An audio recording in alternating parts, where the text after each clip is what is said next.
بسم الله الرحمن الرحيم. الحمد لله رب العالمين، والصلاة والسلام على المبعوث رحمة للعالمين وعلى آله وصحبه أجمعين. اللهم طهر قلوبنا من الشبهات والشهوات وأعمالنا من الرياء يا رب العالمين. مسلمانانی بەڕێز و سەنگین خۆشحاڵ و بەختەوەرین پێتان دەگەینەوە بۆ پێشکەشکردنی ئەڵقەی دووەم لە زنجیرەی هەڵبژاردن و دەنگدان لە دیدگای قورئان و فەرموودە. بەڕێزان و خۆشەویستان، لە ئەڵقەی یەکەمدا پێشەچیەکەمان باس کرد و چەند چەمک و زاراوەیەکمان پێناسە کرد و لە پاشان هاتینە سەر ئەوەی کە گوتمان ئەوانەی بەشداری دەکەن لەو هەڵبژاردنەی کە هەڵقوڵاوی عەلمانیەت و دیموکراسیەتە لە سەردەمی خۆماندا دوو بەش و تاک و لایەنن.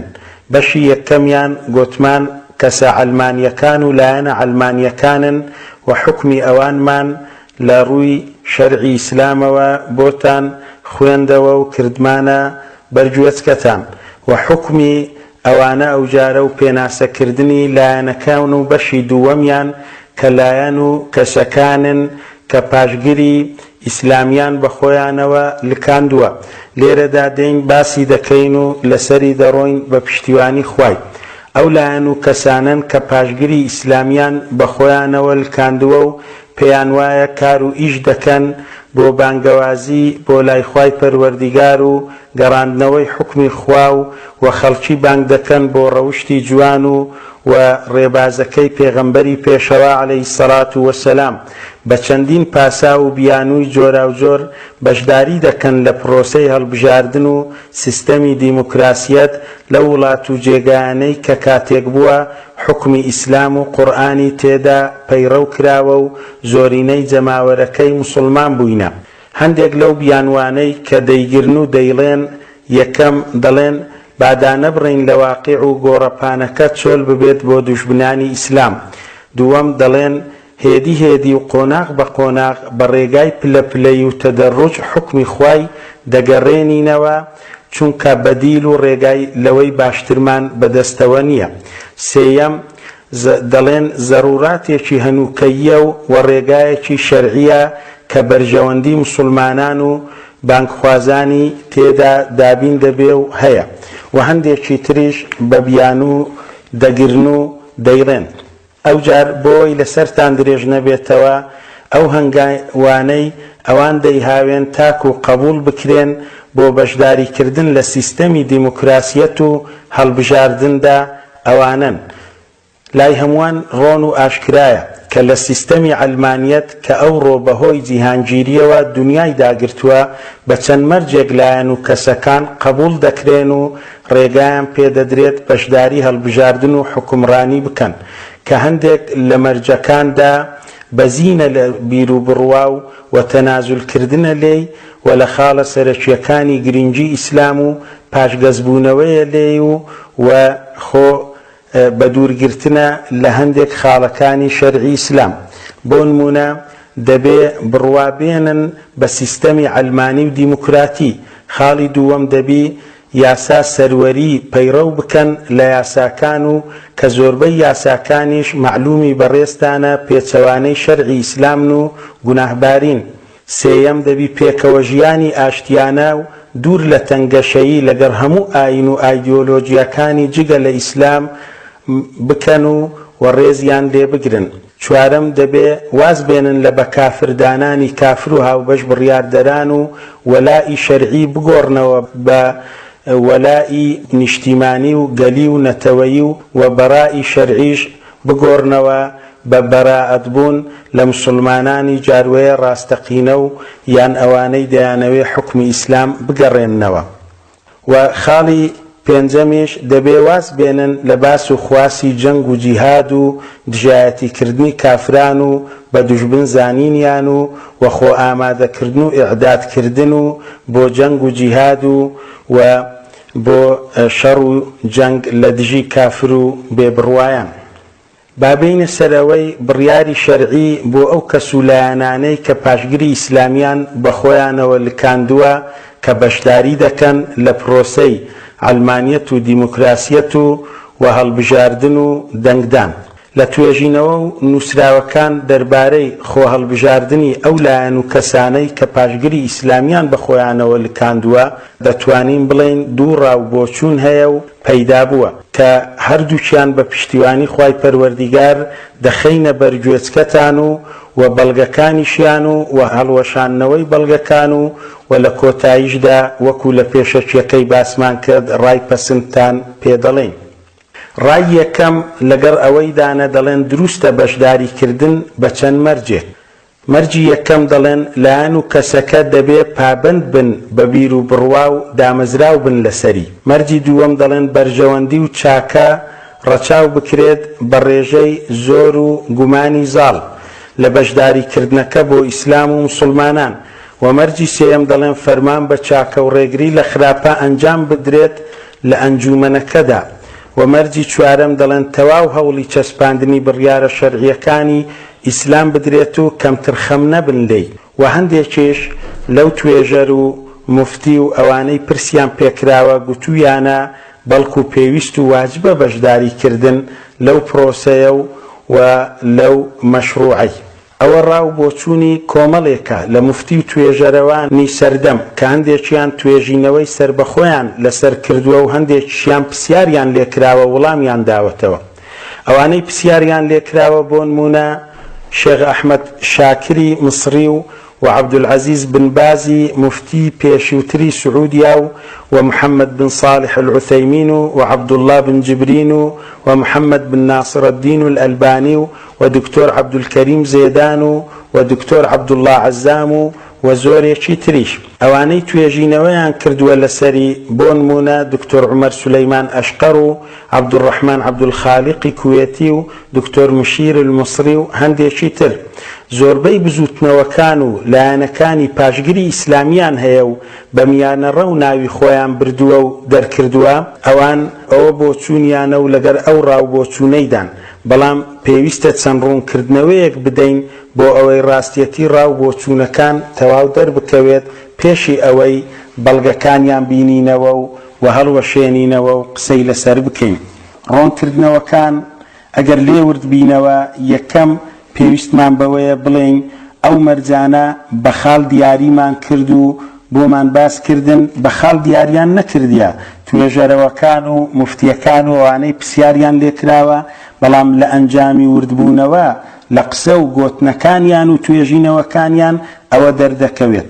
و دووەم زۆربەیان لە توێژەرەوەکان و مفتیەکان و ئەوانەی خاوەن ئەو ڕەئیەن و ڕایەن بە بنەمای بەرژەوەندی و مەسلحەت ئەوەیان بەستۆتەوە بەڵگەی قورئانی و فەرمودەیەکی ئەو تۆیان لەدەستدا نەبووە. سێەم هەندێکیان بەخۆ هەڵبژاردن و چوونە ناو پرۆژەکە ڕازی نین بەڵام دەڵێن هەر کاتێک ئەگەر بوو ڕوویدا ئەو کاتەی با دەنگ بدرێتن بەوانەی پاشگری ئیسلامیان بە خۆیانەوە لکاندووە و بەشداریان کردووە بە مەرج دروستی دەکەن و دەڵێن دەنگ پێدانەکەیان ڕەنگە چاکترە زەرەرەکەشی کەمترە.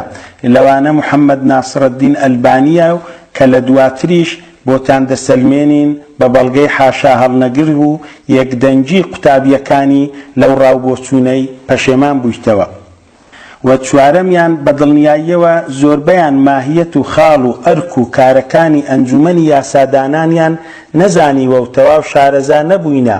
لە قسەکانیان ئەوە دەردەکەوێت ئەگەر نا بە گوێرەی فتوای تریان کە هەیانە هەندێکیان کە لە ئەنجومەن تێدەگەیەندرێن و یان خاڵ و بڕگەیەکی سەرەکی ئەنجومەن کە جاروەیە کوفر و شیرکە بەوەی کە سوێند خواردن لەسەر یاسایە دەستکردەکان و پارێزگاریکردن لێیان و پاراستنیان پەشێمان بووینەوە و یان ئەگەر پەشێمانیش نەبوو بن فتوای یەکلاکەرەوەیان هەیە بۆ نمونە عەبدولعەزیز بن باز کاتێک کەوا دەردەکەوێت لە فتوای تری کە هیچ ڕێگانادا و دەڵێ نابێ سوێند بخورێتن لەسەر ئەو یاسایانەی کەوا پێچەوانەی شەرعی ئیسلام و بڵێندەیان پارێزین کە لە داهاتوودا بە پشتیوانی خوای هەمویان بە بەڵگە و بەوەی کەوا نوختە لەسەر پیردا بنین دەخەینە بەرگوێچکەتان. و هەندێکیشیان وا دەردەبڕن بۆ نمونە لەوانە ئەبوو ئیسحاقی حوەینی کە لە گرتەیەکی ڤیدیۆیی پرسیاری لێ دەکرێ دەگەینیتن کە دەڵێ ئەوە درۆیە و بوختانە بە من هەڵبەستراوە کاتێک کەوا گوتویانە من لەگەڵ ئەوەی دام ئیخوان المسلمین یان هەر لایەنێکی تر بچنە دەنگدان و دەنجیان پێ بدرێ دەڵێ چونکە دەنگدانم پێشتێکی حەرام و قەدەغەیە و وەداننانە بە شرک و کوفری و چوونە ناو ئەو شوێنانە زۆر خەتەرناک و ترسناکە دەڵێ ئەوە بوختانە پێم کرایە و قسەکان وانیە. بابینە سەرەوەی بەڵگەکانی ئەو ڕایە بێنینەوە. سەرەتا دەڵێن لە چەندین باس و بەند و بابەتدا بەڵگەکانمان کۆ کردیتەوە. یەکەم دەڵێن ئەوانە دەڵێن بانگەوازی بۆ لای خوا و فەرمان بە چاکە و ڕێگری لە خراپە واجب و پێویستی شەرعینە. جا لەژێر ئەو سەرباسەی کە دامان ناو ئەوان کەوا دەڵێن بەو بەڵگانەی ئاەتەکانی قورئان دەیهینەوە و لە فەرمودەکانی پێغەمبەریش عەلەیهی سەڵات وسەلام دەڵێن پەرلەمان و ئەنجومەنی یاسادانان چاکترین شوێنە بۆ بانگەوازی و گەیاندنی ڕاستیەکان و بیان و بڕووینی ئەندامەکانی و جەماوەر و لە پاشانەکە ئەو خاڵانەی کە لە قورئان و لە فەرموودە هاتیە بۆ ڕێگریکردن لە خراپە و تاوان لەوێوە دەستەبەر دەبێت. بەدەڕێن بە بەڵگەی ئەوەی کە بانگەوازی کارێکی چاکە و فەرمانی خوایە و پێویستیەکی شەرعیە دەڵێن لە سوورەتی النەحل ئایەتی 125 خوا فەرموویەتی ادعو إلى سبيل ربك بالحكمة والموعظة الحسنة وجادلهم بالتي هي أحسن إن ربك هو أعلم بمن ضل عن سبيله وهو أعلم بالمهتدين.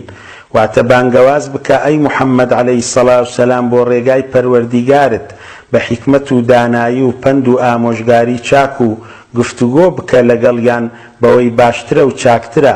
بەڕاستی پەروەردیگارت ئەو زاناترە بەوەی ئەوەی لە ڕێگاکەی گومڕابووە و لای داوە و وەزاناترە بەڕێ نوێنی کراوان. و ئایەتی دووەم لە سوورەتی فوسیلەت ئایەتی 33 دەڵێن خوا فەرموویەتی ومن أحسن قولا ممن دعا إلى الله وعمل صالحا وقال إنني من المسلمين.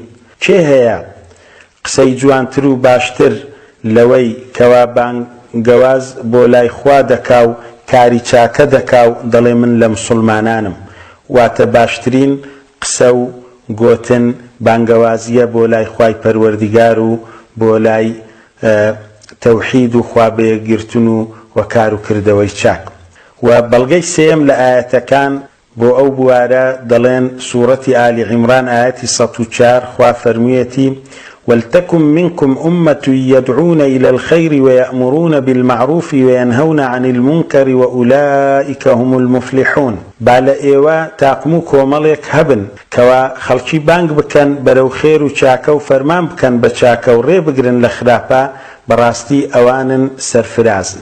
جا دەڵێن ئەو پەرلەمان و ئەنجومەنە کە ئەندامەکان دەبنە ئەندام لێی باشترین شوێنە بۆ ئەوەی ئەو بانگەوازیەی لێ ئەنجام بدرێ و ئەو قسە چاکانەی تێدا بکرێ و ڕێگری لە خراپەکان بکرێت. لە فەرمودەکانیش ئەو فەرمودانە دەینەوە کە پێغەمبەری خوا عەلەیهی سەڵات وسەلام فەرموویەتی من رأى منكم منكرا فليغيره بيده فإن لم يستطع فبلسانه فإن لم يستطع فبقلبه وذلك أضعف الإيمان. پێغەمبەر فەرموویەتی عەلەیهی سەڵات وەسەلام هەر یەکێک لە ئێوە خراپەیەکی بینی با بەدەست بیگۆڕێت ئەگەر نەیتوانی بە زمانی ئەگەر نەیتوانی بە دڵی ئەوەیان لاواسترین بڕوایە. ئەوەشیان پێشەوا مسلیم لە صەحیحەکەی لە کتاب الئیمان بە ژمارە 49 هێناویەتیەوە. جا دەڵێن لەناو پەرلەمان خراپەکان زۆرن ڕاستە و یاساکانی دژ بە ئیسلام زۆرن. دەڵێن ئێمە لەوێوە بانگەوازی دەکەین بۆ بیر و بڕوا و لە پاشان ڕێگری دەکەین لە خراپیەکانی بیر و بڕوا و ئایدۆلۆژیەکانی تر و یاسایە دەستکردەکان کە پەرلەمان شوێنی دروستکردنی بڕیارەکانە. لە پاشان پێغەمبەر لە فەرمودەیەکی دی عەلەیهی سەڵات وسەلام فەرموویەتی هەرچەندە ئەو فەرمودەیان لە سەنەدی ضعف هەیە وەکو هیاجی کوڕی بیستام کە ضعیفە وەکو خاوەنی مەجمەع الزەوائید پێشەوا هەیثەمی فەرموویەتی لە جلدی پێنجی لاپەڕە 275 و طەبەرانی ئەو فەرمودەی جێڕایتەوە و ئیبن ئەبی شەیبەش بە هەمان شێوە بە ژمارە 37743 هاتیە لێی و طەبەرانیش بە ژمارە 10973 لە جلدی 11 لاپەڕە 39 تۆمار بووە کە گوایە پێغەمبەر فەرموویەتی عەلەیهی السەڵاتو وەسسەلام سەیەکون ئومەراء تعریفون وتنکرون فمن نابذهم نجا ومن اعتزلهم سلم ومن خالطهم هلك.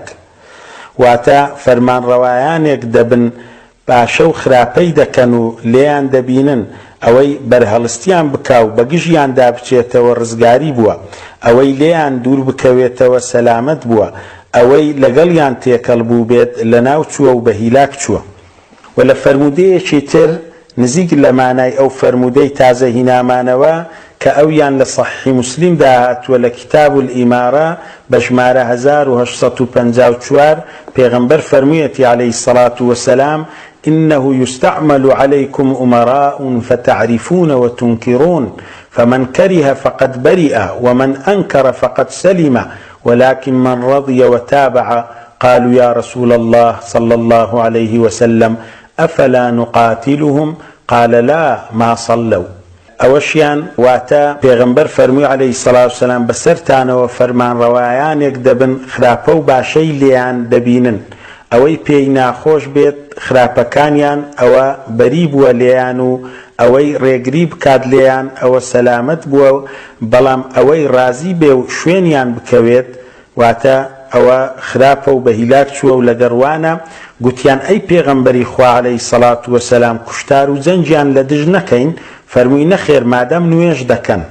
جا ئەوانەی بەو بیانوانە پاشگیری ئیسلامیان بە خۆیانەوە لکاندووە دەڵێن بە بەڵگەی ئەو فەرمودانە ئێمە دەچینە ناو ئەو پەرلەمانەی تاکو ڕێگری بکەین لە خراپەکان، چونکە پێغەمبەر عەلەیهی السەڵاتو وەسسەلام ڕێگای هەڵوێست وەرگرتنی مسلمانان بەرامبەر بەکاربەدەستانی خراپەکاری ڕۆن کردوتەوە کە یەکێک لە ڕێگاکان بەرهەڵستیکردنە لە ناو پەرلەمان و لەوێوە ئەوە دەکرێ و دەستە بەر دەبێ و بەهێزتر دەتوانین ڕوبەڕوویان بینێەوە و منابەدەیان بکەین، چونکە منابەدە لە زمانی عەرەبیدا بە مانای ئەوەی دێ هەم ڕازی نەبی بە شتەکەی و هەم بیگۆڕی بە باشتر. جا بابین ئەوەندە بەڵگەی هینایانەوە جارێ هەڵوەستە لەسەر بکەین و ئایا بزانین چۆن هەڵدەوەشێتەوە و بەڵگەکانیان لەجێیە یان هەڵیان بوەشێنینەوە.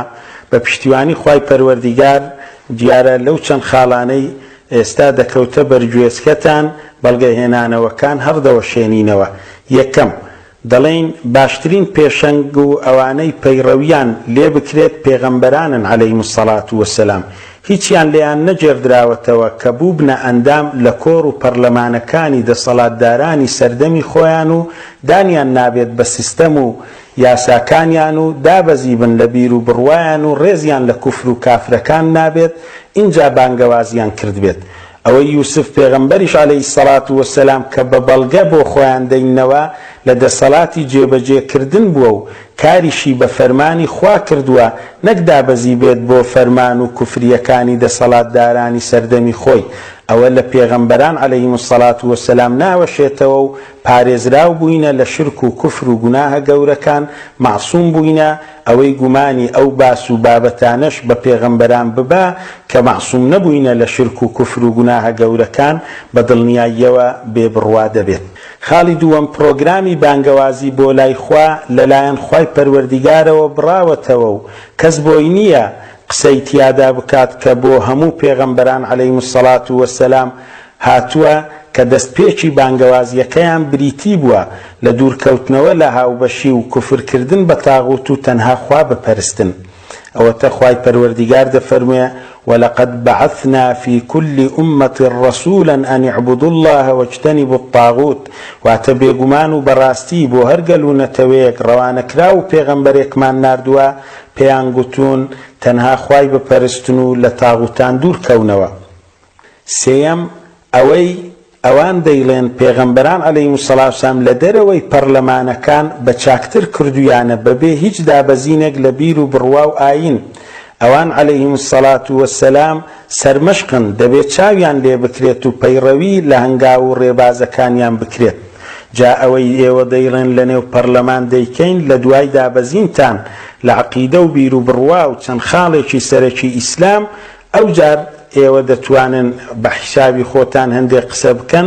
پێغەمبەران عەلەیهیم السەڵات وەسسەلام لە دەرەوەی پەرلەمانەکانی سەردەمی دەسەڵاتدارانی خۆیان کردویانە زۆر بە باشتر بەبێ ئەوەی ئەو دابەزینەشیان توش بوو بێت. و خاڵی چوارەم ئەو بەرهەڵستیەی لە توانانە بیکەن سنووردارە و بە بەرهەڵستی داناندرێت لە ڕوانگەی شەریعەتی ئیسلامەوە، چونکە پەرلەمان یاسا و سیستەمی هەیە، نابێت ئەندامەکە لێیلا بدات و دەربچێت. تەنها ڕێگای ئەوەی پێدەدرێت ڕای خۆی بڵێت، هەروەکو ئەندامەکانی تری دش بە ئیسلامیش ئەو ڕێگایان پێدەدرێت و دەبێت گوێیان بۆ ڕابگری، چونکە ئەوە یاسای پەرلەمانە و نابی پێشێل بکرێ ئەوان کە کوفری بکەن و قسەی بە ئیسلامیش برێن. جاکەواتە لە کۆتاییشدا بڕیارەکە زۆرینەیەک لای دەکاتەوە و دەبێت بە ناڕاستە و خۆ پێڕازی بێت تو جێبەجێشی بکات و لە ژیانی ڕۆژانەیدا ئەگەر پێچەوانەی شەرعیش بێت، کەواتە ئەی ئەندام پەرلەمان تۆ تەنها دەبیتە بەهاراتی خۆشکردنی خواردن و شیوەکەیان و چیترت پێ ناکرێتن و ناتوانی لەوێ بەرهەڵستیەکی شەرعیانە بکەی، تەنها ڕای خۆت دەتوانی بە سنوورداری لە ماوەیەکی کەم و کورت کە پێت دەدرێ لە چوارچێوەی یاسای پەرلەمانەکەیانەوە بیڕێی.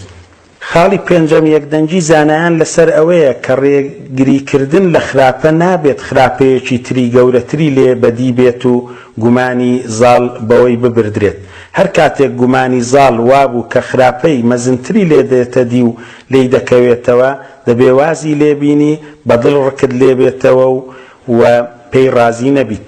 جا چوونە ناو پەرلەمان چەندین خراپەی وەکو دابەزین لە بیر و بڕوا و توشبوون جاروێ بە شرک و هاوبەشی و کوفر پەنا بەخوا و دابەزین لە خاڵە سەرەکیەکانی ئیسلام میلێ دەکەوێتەوە و ڕوو دەدات بە حیسابی ئەو خاوەن بۆ چوونانە، مەگەر خراپەیەکی بچووکتر لەوانەی لێ دەکەوێتەوە قسەی لێ بکەن و لە دژی بوەستنەوە و یان بیگۆڕن و یان ڕای خۆیانی لەسەر بدەن.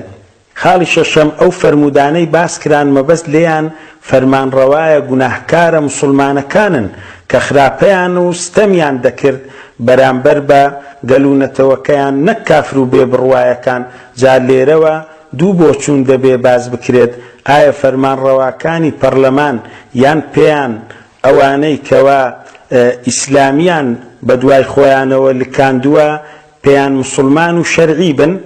ئەگەر لە وڵامدا گوتیان بەڵێ ئەوان مسلمان و شەرعینە، دەبێ ملکەتیان بنکەواتە ئەوان وەلی ئەمرتان و فەرمانڕەواتان و کارەکان تان بێشەرعی ئەگە لە فەرمانیان دەربچن و ئەو کاتی دەبی بە ڕێگای نهێنی گونجاو بە گوێرەی عەقیدەی ئەهلی سوننە و جەماعە ئامۆژگاری بکرێن. و ئەگەر لە وڵامیشدا گوتیان نەخێر ئەوانمان پێ مسلمان نییە و ئەوان شەرعی نینە، ئەوە وەکو پێغەمبەران عەلەیهیم السەڵات وەسسەلام دەبی بەرەنگاریان ببنەوە و پەیڕەوی سیرە و ژیان نامەی پێغەمبەرمان محەممەد بکەن عەلەیهی السەڵات وەسسەلام و بانگەوازیەکەی چۆن دەست پێ کرد و چی کرد، ئێوەش ئەوها دەستی پێ بکەن و لەسەری بڕۆن. ئەوەتە پێشەوانەوەویش ڕەحمەتی خوای لێبێت دەربارەی ئەو فەرمودەی کۆتا کە لە صحیحی مسلمدا هاتبوو فەرموویەتی إنه لا يجوز الخروج على الخلفاء بمجرد الظلم أو الفسق ما لم يغيروا شيئا من قواعد الإسلام. واتدرزنية درچون بسر خليفكان تنها لبرستميان لفرمان درچونيان مادام هيچيان نگوري بيد لبنما كان إسلام.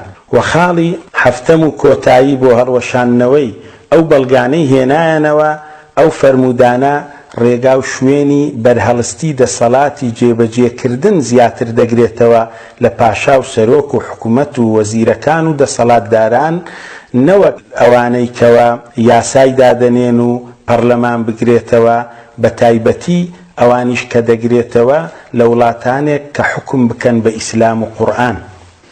و خاڵی دووەم کە بەڵگەی پێدەینەوە ئەویش دیسان چەند ئاەتێکە کە دەڵێن پێگەی جەماوەری بەچوونە ناو پەرلەمان دابین دەکەین و حەسانەمان دەبێت و پارێزراو دەبین بانگەوازی کارەکانمان لەو ڕێگا و شوێنانە وەکو پێغەمبەران عەلەیهیمو السەڵات وەسەلام کەوا خۆیان پەناداوە و بانگەوازیان کردووە. دەڵێن لە ئایەتەکانی قورئانی ئەوەتە خوای پەروەردیگار دەفەرموێ قەومی شعیب پێغەمبەری عەلەیهی السەڵات وەسەلام کاتێک ڕووی تێدەکەن لە سوورەتی هود ئایەتی 91 دەڵێن قالوا یا شعیب ما نفقه كثيرا مما تقول وإنا لنراك فينا ضعيفا ولولا رحتك لرجمناك وما أنت علينا بعزيز. واتقالي شعيب بپیغمبر شعيب يانقود عليه الصلاة والسلام أي شعيب زور تناقين لوي ديليت ئێمە تۆ لەناو خۆمان بەلاواز دەبینین ئەگەر هۆزەکەت نەبوایە بەردبارانمان دەکردیت و تۆ دەسەڵاتت بەسەرمانەوە نییە. کەواتە دەڵێن هۆزەکەی شوعەیب عەلەیهی سەلام پێگەی بانگەوازیەکەی بەهێزتر کردبوو نەیانتوانی دەری بکەن و بیکوژن. ئێمەش لە پەرلەماندا پێگەمان بەهێز دەبێ و حەسانە بەدەست دەینین و بانگەوازی دەکەین. و ئایەتی دووەم دەڵێن لسورة هود آياتي أشتا خوا فرميتي قال لو أن لي بكم قوة أو آوي إلى ركن شديد. لوط پیغمبر على نبينا وعليه الصلاة والسلام بقلكي خوي قد كدوري ماريان دابو لكاتي فريشتكان تشوبون ماري پیگوتن اگر هزم هبوايا بو پالنانتان يان هوزم هبوايا بيان پاريزم و پالپشتيان كردبام من دم کرد. کەواتە دەڵێن لوت پێغەمبەر عەلەیهی سەڵات وسەلام باسی پاڵپشتی و پێگەی بەهێز دەکات بۆ بەرانگار بوونەوەیان. ئێمەش دەمانەوێت ئەو پاڵپشتیە و پێگەیە بەدەست بێنین و بچینە ناو پەرلەمان و تاوەکو بانگەوازی بکەین. لە فەرموودەکانیش دەڵێن ئەوەتە پەنادانی پێغەمبەری خوا عەلەیهی سەڵات وسەلام لەلایەن مامی ئەبی تاڵیبەوە بۆ بانگەوازیەکەی و پەنادانی زەیدی کوڕی دەثەنا بۆ ئەبوو بەکری سدیق رضی الله عنه کاتێک کە مسلمانان هیجرەتی حەبەشەیان کردبوو ئەویش ویستی بڕوا و لە ڕێگا گەڕاندیەوە و پەنایدا و لە کاتی پاڵەپەستنۆ خستنە سەری لەلایەن قوڕەیشیەکانەوە. و پەنادانی نەجاشی لە حەبەشەوە لە کاتی کۆچکردنی مسلمانان بۆ حەبەشە. جا دەڵێن ئێمەش بەو چوونە ناو پەرلەمانە خۆمان پەنا دەدەین لە ئەلمانیەکان و بانگەوازی دەکەین. جا بابین ئایا ئەو بەڵگانەش چۆن هەردەوە شێنینەوە و ڕاستن بەڵگەیان پێوە بهێندرێتەوە یانەنا. ئەو خاڵانەی خوارەوە بەڵگەهێنانەوەکانیان بۆ دروستبوونی ئەندامبوونیان لە پەرلەمان و بەشداریکردن لە هەڵبژاردنەکەیان هەردەوە شێنێتەوە. یەکەم پێغەمبەران عەلەیهیمو السەڵات وەسەلام پێگەکانیان و هێزەکەیان لە دەرەوەی دام و دەستگا و پرۆسەکانی دەسەڵاتەکانی سەردەمەکانیانەوە بووە. بە هیچ شێوازێکدا نەبەزیون لە بیر و بڕوا و بانگەوازیەکەیان لە بەرامبەر پەنادانیان. دووەم پێغەمبەری خوا محەممەد عەلەیهی سەڵات وەسەلام و هاوڵەکانی خوا لێیان ڕازی بێت بە تەواوی بیر و بڕوا و بڕیارە شەرعیەکانیان دەرخستووە و لێی دوودڵ نەبووینە لە بەرامبەر دەسەڵاتدارانی سەردەمیان و تەنانەت لە بەرامبەر ئەوانەی پەناشیان داون.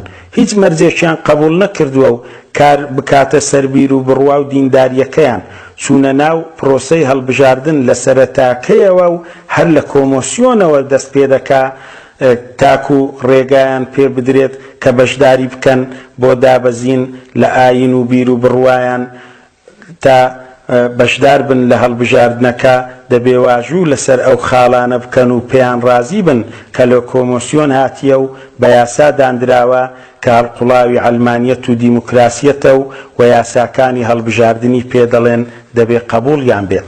لە پاشان ئەگەر سەرنج بدەین یەک لە ڕووداوەکانی سەردەمی پێغەمبەر باز بکەین عەلەیهی سەڵات وەسەلام ئەوەمان چاک بۆ بەدیار دەکەوێ کە پێغەمبەری پێشەوا عەلەیهی سەڵات وەسەلام لە دوای مردنی مامی ئەبوو تاڵیب و وەفاتکردنی دایە خەدیجەی ڕەضی الله عنها ئەوە بوو پێغەمبەر عەلەیهی سەڵات وەسەلام چۆوە ماڵ دانیشت و قوڕەیشیەکان پاڵەپەستۆی زیاتریان خستە سەری و نەیدەتوانی تەواو لە ماڵەکەشی بێتە دەرێ و دەربچی.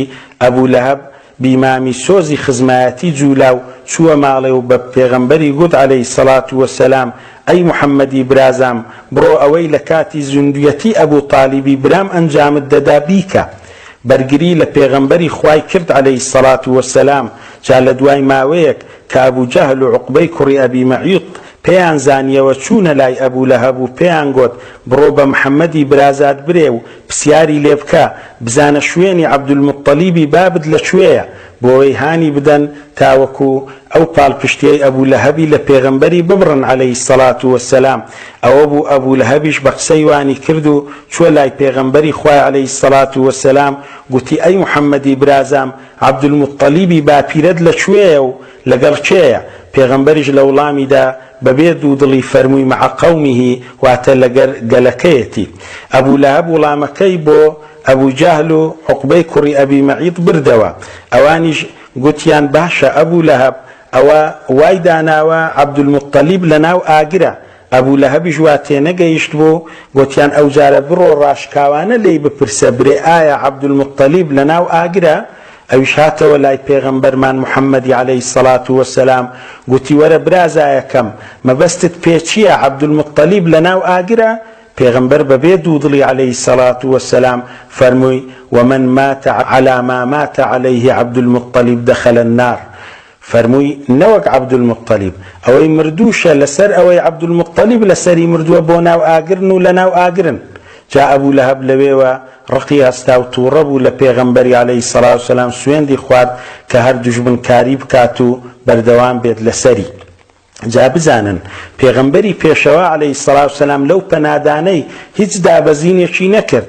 لە سەرەتا و کۆتاییەکەیدا لە کافرکردنی عەبدولموطەلیبی باپیری و شوێنی لە قیامەتێدا دیاری کرد ئەگەر هاتوو پەنادانەکەی خۆشی کرد خستە مەترسی بەوەی ئەبوو لەهەب چیتر پەنای نەداتن کەواتە نەی فەرموو باواز بێنم بەرژەوەندی پەنادانەکەم نەخەمە مەترسیەوە ئەو ڕاستیەی ڕۆن نەکەمەوە نەڵێم باپیرم کافرە و بە کوفری مردیە و لە ناو ئاگرە. کەواتە ئەو لایەن و کەسانەی بەشداری پرۆسەی هەڵبژاردن دەکەن و دەبنە ئەندام پەرلەمان زۆر بە ئاسانی دادەبەزن لە بیر و بڕوا یان و وەدان دەنێن بە عەلمانیەت و دیموکراسی و واز دەهێنن لە خاڵە سەرەکیەکانی ئیسلام و ئاسان بە پاساوی دابینکردنی بەرژەوەندی پێگەی بانگەوازی خۆپەنادان واز دەینن لە دروشمەکانی شەریعەتی ئیسلام. ئەلبانی لە یەک لە قسەکانی جوان دەڵێ ئەوانە بەڕیشەوە دەچنە ناو پەرلەمانی بەڵام بەبێ ڕیژ لێی دەردەچن بە شمەک و جلوبەرجی سەرەتا جاروەیە مسلمانانە و پابەندبوون بە شەعائیرەکانی ئیسلام دەچنە ناوی و بەڵام بە شمەکی کافر و بێبڕوایان لە پانتۆڕ و چاکەت و بۆین باخ و واسێنان لە دروشمەکانی ئیسلام لێی دێنە دەرێ و کەمتر خەم دەبن. و ئەبوو بەکری سەدیقیش خوا لێی رازی بێت هیچ دابەزینێکی نەکرد لە بەرامبەر ئەوەی کە زەیدی کوڕی دەثەنە پەنایدا بەڵکو کاتێک زەید ئامۆژگاری دەکات و دەڵێ واز بینە لەو قورئان خوێندنەی کە بە دەنگەوە دەیخوێنیت لەو ژوورەی ماڵەکەی خۆتدا و دەنگت دەچێتە دەر و قوڕەیشیەکان پێڕازینین من تۆم پەناداوە لە وڵامیدا ئەبوو بەکری سەدیق دەڵێ من پەنایەکەی تۆم ناوێ و خوا منی پەناداوە و ئەمیش وازناینم لە ڕێبازەکەم و بانگەوازیەکەم. و ئەوانەی کۆچیان کردبوو بۆ حەبەشەش نەک هیچ دابەزینێکیان نەبووە و نەکردووە بەڵکو ڕاشکاوانە بانگەوازیەکەیان بە پاشای حەبەشەش گەیاند و لە ئەنجامدا نەجاشی بووە مسلمان. کەواتە بە کورتی و پوختی زانایانی ئیسلام دەفەرمون هەموو پەنادانێک دەبێت دوو مەرجی لێبێتە جێ ئەو جار ئەو کاتی قبول بکرێ بۆ ئەوانەی کەوا دەڵێن ئێمە بانگەوازی دەکەین و کافر و مشریکێک یان هۆز و تیرەیەک یان لایەن و کەسێک بیەوێ پەنامان بدە. مەرجی یەکەم دەبێ پێداگری لەسەر بیر و بڕوا و وازنەهێنان لە پایە و دروشمەکانی ئیسلام بێنێتە جێ کەسەکە و مەرجی دووەمیشیان ئەنجام و ئاکامی پەنادانەکە دیاریکرا و ئاشکرا بێت بەبێ بەرامبەر بێت. ئەوە لە پەرلەمان بە هیچ نەوع و شێوازێکی نایەتە جێ و سەرەتا دادەبەزن لە بیر و بڕوا و دروشمەکانی ئاین و ئیسلام و ئەنجامەکەشی لە دوور و نزیکەوە نادیارە و هیچ دیار نییە. لەبەوەی کاتمان بەدەستەوە نما لە ئەڵقەی ئەو جارەش لێرەدا دێینە کۆتایی بە پشتیوانی خوای لە ئەڵقەیدا بێ پێتان دەگەینەوە بۆ پێشکەشکردنی بەڵگەکانی ئەو ڕاوبۆچوونە و هەڵوەشاننەوەیان. وصلى الله وسلم على نبينا محمد وعلى آله وصحبه أجمعين.